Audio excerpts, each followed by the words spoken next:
Welcome to Graceful Art Designs. Today I'm going to be painting two snowy owls.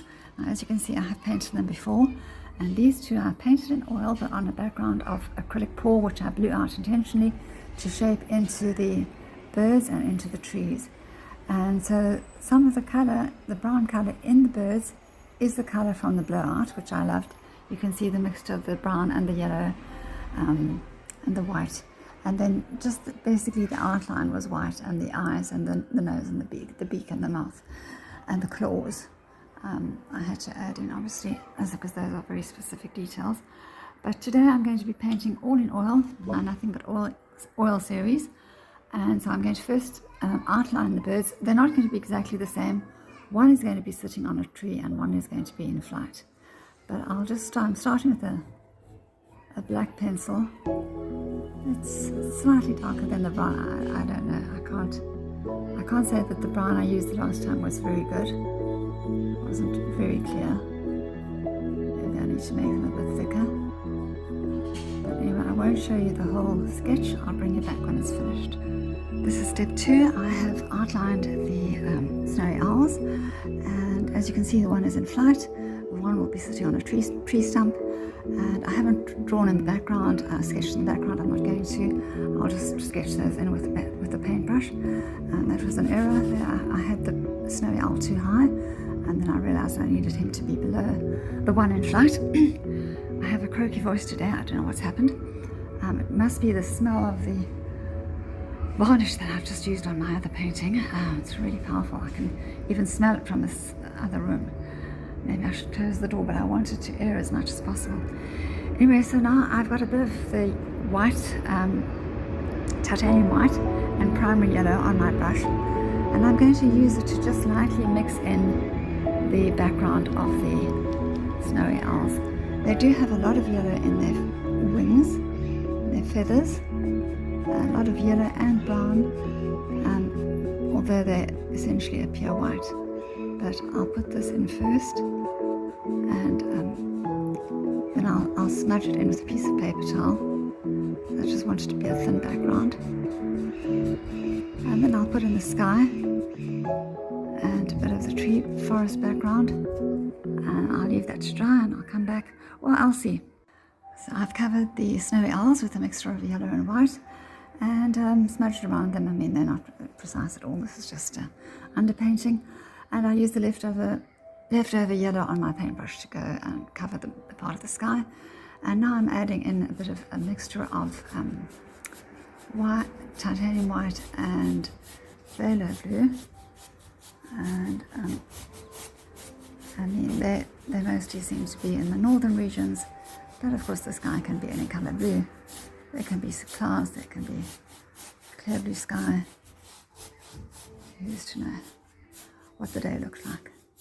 A bit of the sun shining through there, and the sky might change. I might add clouds. I'll see. Just get a general feeling of the painting overall. So that's step 2, blocking in the background. Step 2 was blocking in the birds, and step 3 is now blocking in the background. And this is still step 3 continuing. I'm still busy blocking in the background. I inadvertently picked up some red there, which was on the side next to the canvas. So I'm just kind of removing it. I don't mind it, but I didn't really want it there. And just adding phthalo blue. I think I need to add more white to the phthalo blue, as close to the birds as possible, because they will be up in the trees somewhere, or top of a tree stump, but with the sky around them. So I do want some blue. It's not just going to be a snowy scene like the other, although there might be snow in the trees. I'm not sure. I will decide as I go along, but I'm doing this with oil, but you could just as well do this with acrylic. Do the background with acrylic if it's easier. A lot of artists do their backgrounds with acrylic, and I do sometimes. I do with my acrylic pours, and I absolutely love that mixture with the acrylic pour. The yellow, it was just so special and so unique. You definitely can't make a blend like that with oil paint, so I won't even try. And maybe somebody with really good eyesight could, although I very much doubt it. It's unique to the hairdryer. As you can see, I'm using this 3/4 inch flat brush, and that's as far as I'll take the sky. I don't need to go any further down. But basically just covering the canvas. I think I'm going to add more white all around. It's much darker than I wanted it. So continuing with step 3, I've blocked in the background for the trees, and as you can see, it's a lovely mixture of burnt umber and the phthalo blue. Maybe there's a bit of white in there, not much. And so I just sketched it in. I just made up the trees that they would be. The one would be sitting on the tree and the other one about to land in the tree. And the bare tree branches, it's winter scene. There might be some leftover leaves hanging. And a bit of white in the sky, a bit of blue. So although this is the blocking in and it's the background, I could even leave the trees this color because they look, the color is nice enough. But of course I will add more color and make them more definite.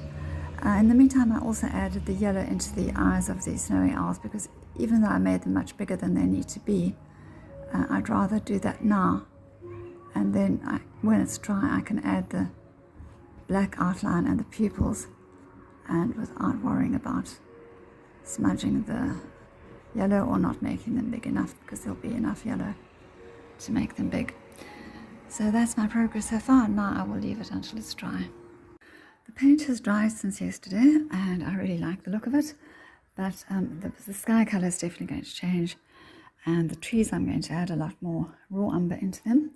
Raw umber is different to burnt umber. It's much darker, almost black, and so I'm going to just use it on a very hard brush to put in the pupils before I do anything else. The pupils of the eyes, and also the outlines of the eyes. But I don't think I'll try them. I'll do them at the same time, because I might just smudge.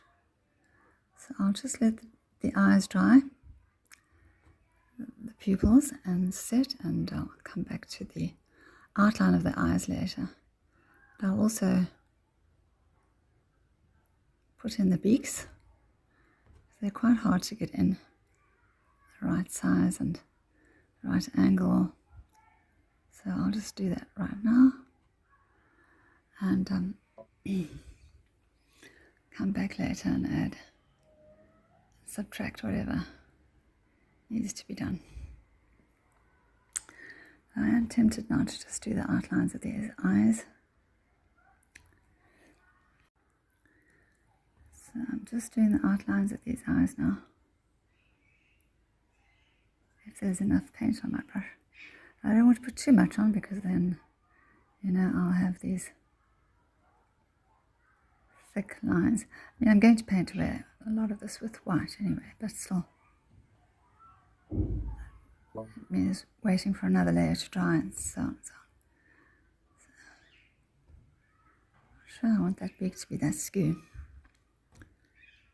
Maybe I want it to be like that. It seems that this eye really got a little smudge there. So it's hard to tell. In some photos the eyes look quite far apart, in others they look quite close together. I guess it depends on the angle the bird is at when the photograph is taken, or the way he's looking. So I really want this to be the inner part, not the outer part, but it's not. Paint's just not catching there.